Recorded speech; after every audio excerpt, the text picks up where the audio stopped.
Well, welcome back to this episode of the Law of Relevancy podcast. Today, I'm very excited to have my special guest, Elizabeth Dvorak, on the show. Thank you. Very happy to be here. Thanks for inviting me. You're very welcome. I'm super interested in what you're doing. I love inspiring spaces, and you are celebrating 25 years in business with Workscapes. Yes, this is a good week that we're meeting because it's a celebratory week of 25 years since I founded the company. Well, thank you for making time. Orlando in 1998.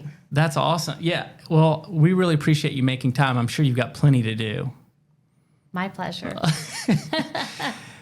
I've always loved design.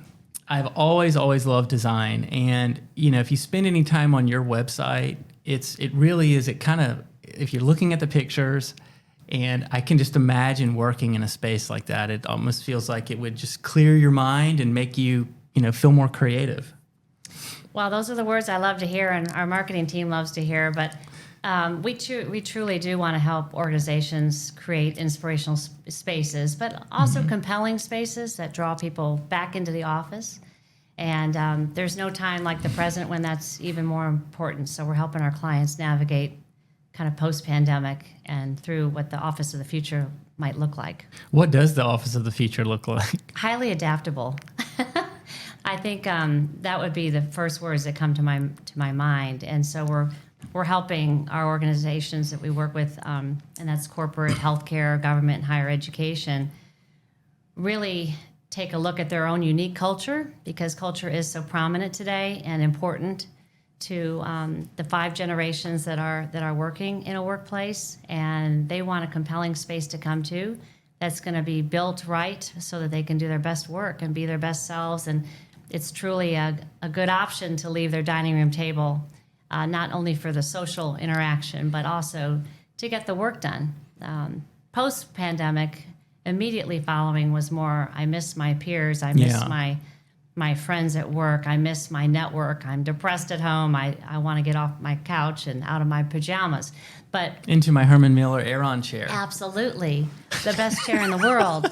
But now it's become, I need focus time, I need heads down time, I need time to collaborate with my teams in person that Zoom is just not taking care of. It's not great. No. I don't like it. I don't either. If you're at all a people person, you do not like 100% virtual. It's just not the way to be. I was scrolling through LinkedIn last week, and there was this video of this indoor pool and with all these doggy toys in the middle of the pool, and somebody opened a door and like 25 dogs ran in and like jumped in the pool, and they're swimming and jumping, and I was like, that's what it feels like for me to be in the office versus working from home. Yes. And to me, it is like it seems much more creative, much more productive to actually be in the office. Well, it is. And to think about things for employers and employees to join a new organization and onboard virtually. How do you do that? And how do you hear the, around the corner conversations and you're within earshot of others who have been there longer and you're new, and you just all that wisdom sharing, all that community. You can grow faster around others. You really can. And so we do see a shift obviously happening, as you're reading about as well. Some companies more forceful than others in mandating.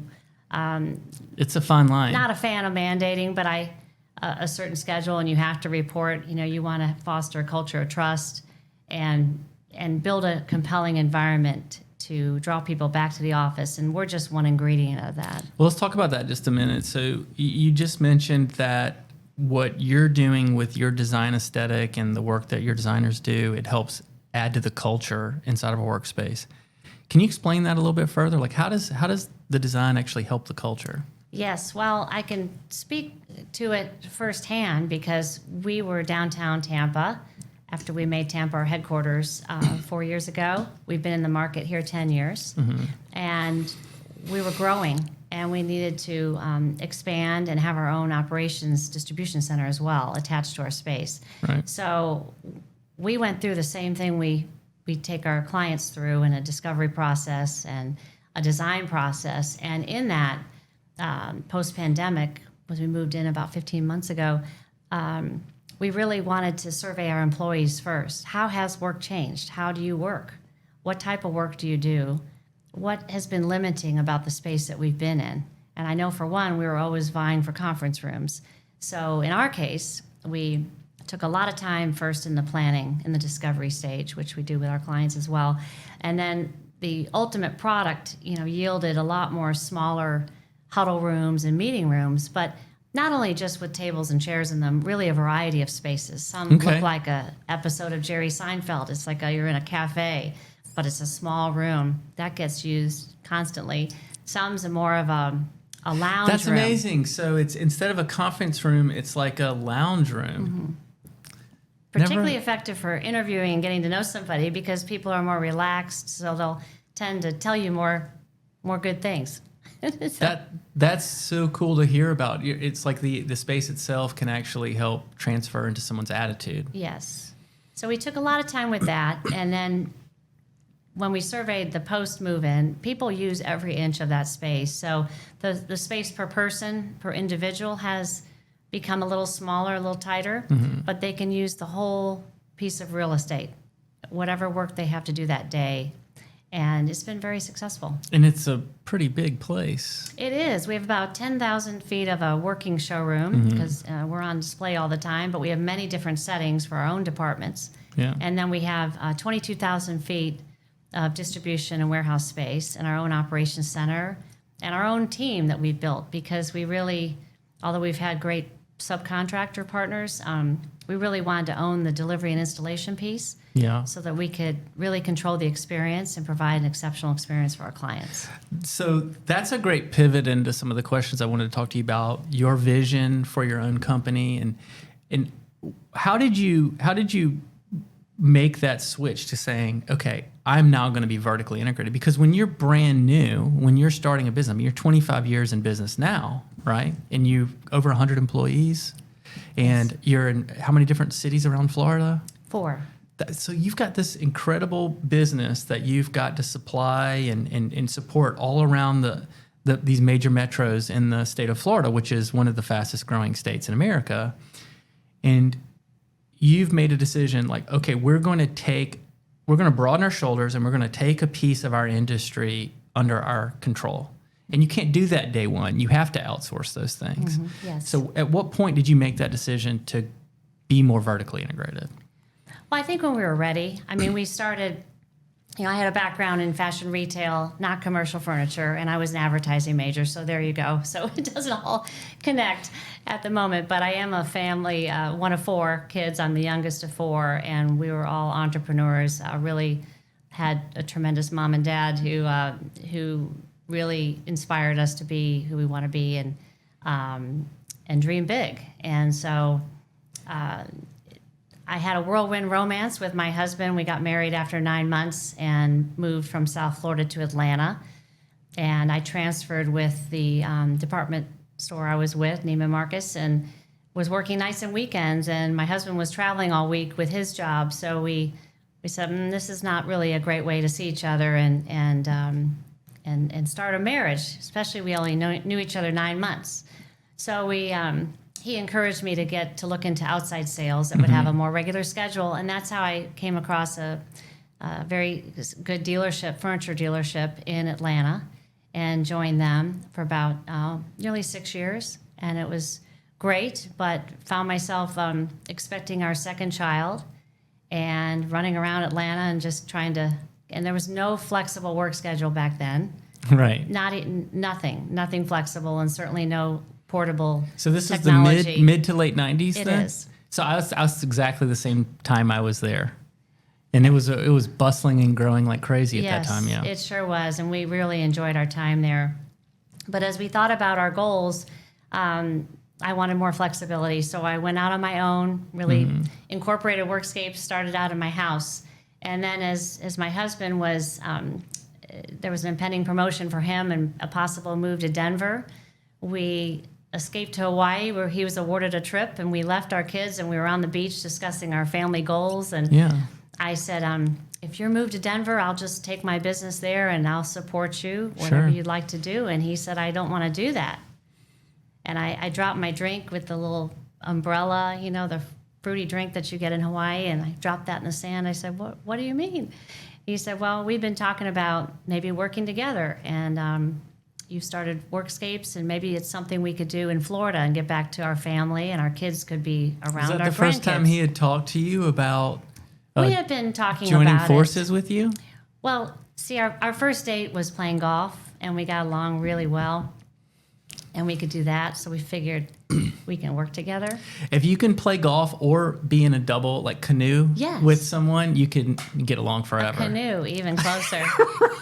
Because that's the one where like somebody's paddling and you're always, you know. The only time it got really testy was trying to tile a bathroom together. That didn't last. So no, we've always hired that out. That's good. Going forward. So we decided we had no family in Atlanta, although we loved it. My parents, all our family was in Florida, originally from Chicago. So we decided to look into. And he said, you know, I really, with my background in operations and distribution, and your background in the commercial furniture industry, I think we would do really well together. So when we got back from Hawaii, I had us talk to a mentor of mine, and we were sitting in the meeting learning about what it's like to own a furniture dealership. And the phone rang, and it was a gentleman in Orlando wanting to sell his dealership. The Herman Miller dealership. Yes, it was actually Knoll at the time. Okay. Oh, right. That's right. Yes. It did change its name. That's It correct. did. So we literally were packing up to leave, and the phone rings, and so we flew down to Orlando. Did you put feelers out that let people know that you were interested? None. So why did they call you? I don't know, prayers. It was actually, we were sitting with the gentleman, a friend of mine, and he said, wait, don't leave. And we came back in, and he said, I just hung up the phone with this guy. He wants to sell his dealership. Why don't you go check it out? So we did, and 90 days later, we were had moved our little family down to Orlando and started Workscapes with 6 people. And at that time, the revenues were under $2 million, and we were chief cook and bottle washer, and just started one relationship at a time. They did have good clients like SunTrust and Marriott, so we started with those two and grew from there. Well, I'm kind of seeing how it's all coming together here. One of the things that you did, so I'd love to dig into that a little bit, with your background in advertising. So you know how important a brand is, right? Mm-hmm. And so when I was doing my show prep, it seems like you own 5. You bought 5 dealerships. So when we started in '98, 3 years later, we expanded to South Florida. Okay. I thought it a natural segue since my family's been down there for over 50 years, and we had both dealerships representing Knoll and many other lines. So as we grew, we sort of plateaued around 2011, 12. By the way, South Florida, we opened 3 months before 9/11. Oh, my goodness. Out of the trunks of our cars. We didn't purchase anything there, and we restored a old auto parts store and worked over spring break, which my young kids will remember that, to put the storeroom together. You got to do what you have to do. You have to do what you have to do. So we sort of plateaued, and we were faced with a decision. Mm-hmm. Do we grow? Do we stay a boutique? Or do we sell? Yeah. And being of a growth mindset that we are, we decided we wanted to grow. Why not? And we were introduced to Herman Miller, who actually owned all their distribution in the state of Florida. They owned 5 dealerships. So about 18 months later, in March, good things happened in March of 2013, we acquired 5 dealerships, Herman Miller dealerships, and changed our flagship line from Knoll to Herman Miller overnight. Wow. Which we doubled in revenue, employee size, and we had about 9 locations between warehouses and showrooms across. But we reached our goal of expanding our footprint to be statewide. Well, for those that aren't really familiar with interior design and commercial design spaces and workspaces, how important is it for you to be hooked into a premium brand like that? And what are those barriers to entry for other people to get into that, to also offer that line? Well, it's sort of like the automotive industry, right, where you have a sort of a flagship line or sometimes you can't carry conflicting. And you're from lines. The automotive industry. Yes. So you understood that piece. Yes, I sure did. What kind of a dealership was it? What brands did your mom and dad have? My dad had Ford in Chicago and then Buick in South Florida, but now my brother has done an amazing job expanding. They have 3 campuses and over Wow. 1,000 employees and about 23, 24 brands. That's amazing. Yeah. That's amazing. But just like the automotive industry, it's very, very important to be hooked into a factory that's doing a lot of the branding Yes. and marketing for you and awareness generation. But then they limit access to their product through dealers. Yes. And so that's what Yes, you guys because do. they feel, they believe, rightly so, that they make great stuff. And then they need dealers to actually be the boots on the ground. And we don't make a thing, so it's all about our service and the people that show up to take care of our clients. And really having a premier brand like Herman Miller, and now it's come full circle. They've acquired Knoll, so they're the biggest in the industry. Now that they, Herman Miller really provides that premium brand of not only just making great products that Fortune 5, 83% of Fortune 500 companies invest with, but it's also their research. They Right. probably spend 2.5 times what others spend in just workplace research. So they're a great partner, and they have very high standards. And so similar to the car industry, we're kind of at that platinum level of dealership, fortunately, that we worked very hard to attain. And the brand has exceeded my expectations in terms of its following. That's huge. And so how many, in a town like Tampa, how many people are offering Herman Miller? Like how many dealers are there? Well, because of the acquisition, Okay. it's moved to a little bit of a multi-distribution market right now.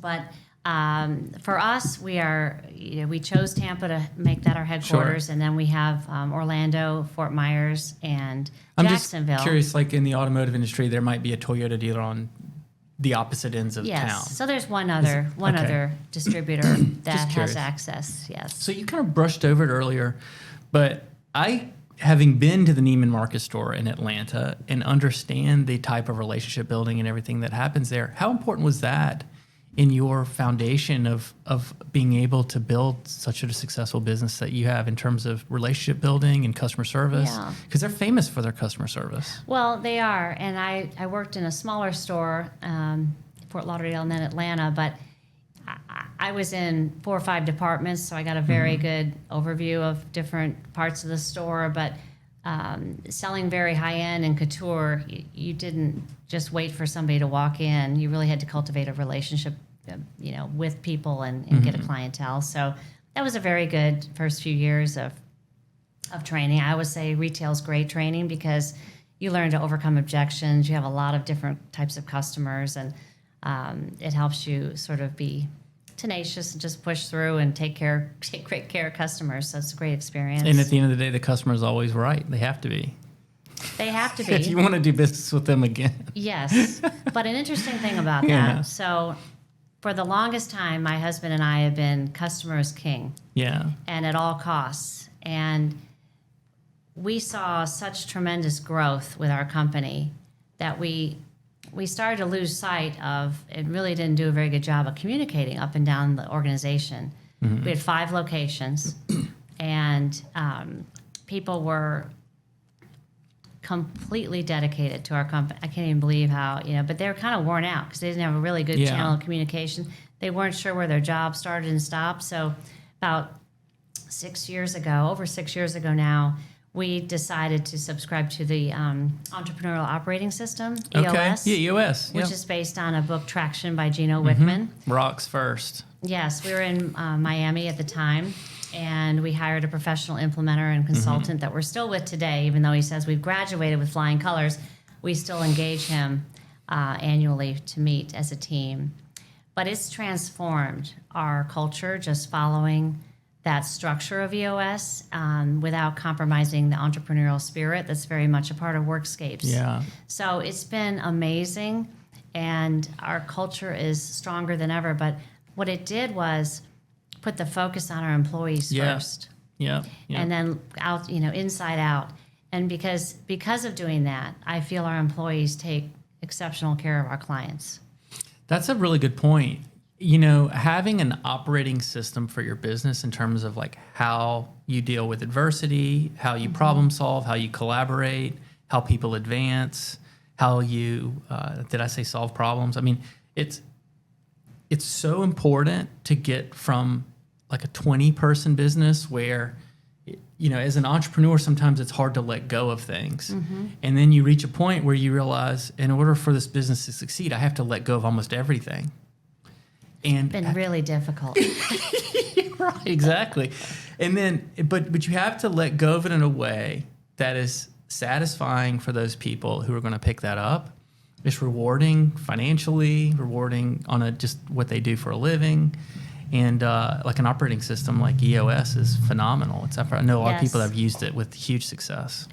It's helped very action-oriented people like my husband Dick and myself to be more consistent and just to try and again, not compromising the spirit of the organization, but to just lay out in a better way the expectations. And we like to say that expectations turn into agreements. And when we meet every 90 days, for example, with your direct reports, you're meeting with them once a quarter, not once a year. So we're just a lot of good mutual for a 360 review, a lot of good checking in with each other. And even the owners, they rate us on how we're doing in certain areas. It's all very laid out without feeling rigid, and it's been exceptional. That's the thing that's always made me sort of have an aversion to some of those systems. We use one called CEO Tools that has some elements from EOS, but I always felt like I was locked into an annual budget, and always locked in. I couldn't be as flexible, and being in an industry myself that changes, like famously changes almost completely every 4 times a year, you have to be able to adjust. And so having a system that you can be flexible within and empower people, and everybody understands, like, here are the guidelines, here's the system we play, here's our rules, right? And it helps empower people because they know, what do I need to do to be successful in this organization and climb the ladder. It sure does. And the open and honest communication, the open and honest atmosphere just builds a community of trust. And without trust, it's not, our 5 core values drive everything we do, and it's not just something that's on a wall somewhere. We really, really live it, and we hire around it, and that's just been incredible for our team. Well, speaking of community, so one of the things in learning about you and your background, I came across a name of a charitable foundation I'd never heard of before. It was the Edith Bush Charitable Foundation, and looking into it, it was like, wow, this is really, really cool. Tell me a little bit about your involvement with that group and how you got involved and what that group focuses on. I was living in Orlando. I know I keep saying I was we probably lived in most cities in Florida as we've grown our company. We've moved our little family around, but mostly raised our children and our 3 kids in Central Florida, and got involved with the Edith Bush Charitable Foundation, I think over 10 years ago.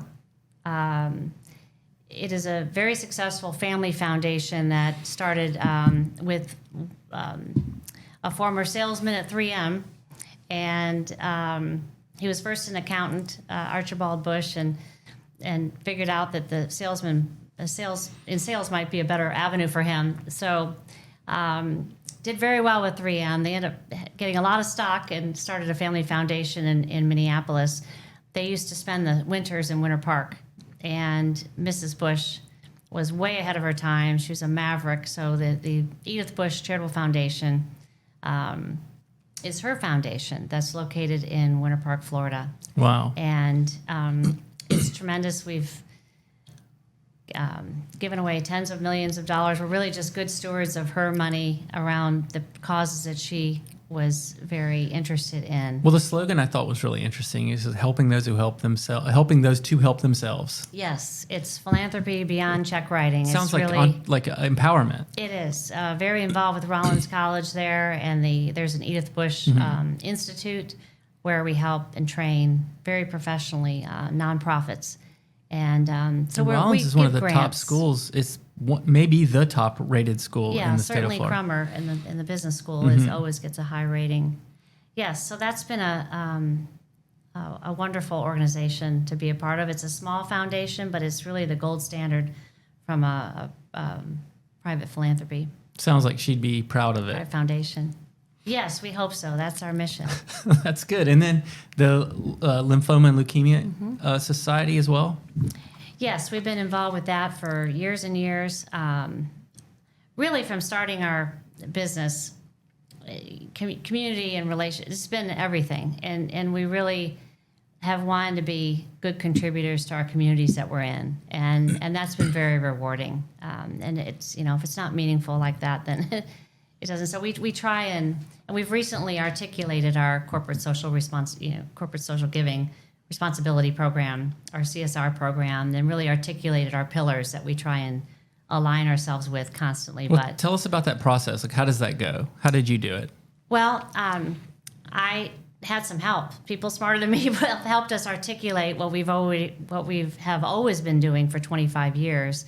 But our pillars are around work green. See if you catch the alliteration with the work, but work green, workforce, and work well. Pattern of Workscapes. And so we try and align ourselves around things of sustainability and helping the workforce, empowering people in the workforce, and then wellness and health and wellness. But leukemia and lymphoma has always had a special place in our heart. When we were negotiating the acquisition of 5 dealerships overnight with Herman Miller, our son was actually going through cancer for the second time. And first time was at age 10, second time age 18. So we were literally in his hospital room when we were negotiating the final contract to buy these dealerships. So people ask me, well, how did you do that? And I guess it's just pure adrenaline, and you just get very focused. And I imagine it took my mind off our son's battle with that. But he's very healthy and actually in our business now. So Golly, he's you must be so my proud. warrior and my hero. That's huge. It makes me want to choke up a little bit. Like, that's something I don't know if I'll ever get to do that, but I mean, what does it feel like to have one of your kids come work with you in something that you created? It's amazing.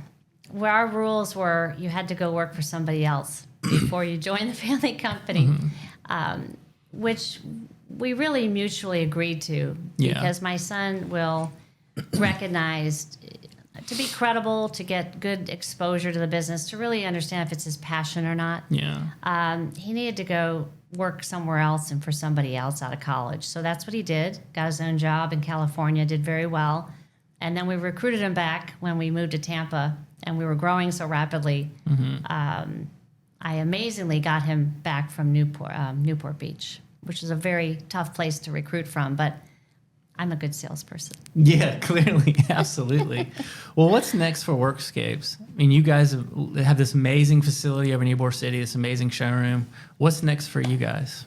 Well, we're going to continue to really grow in Florida. We have stated, 1 year, 3 year, 5 year, 10-year goals. So our 10-year vision by 2027 is to be the most respected organization in our industry in Florida. Respect is key for us, and to grow to a $100 million company.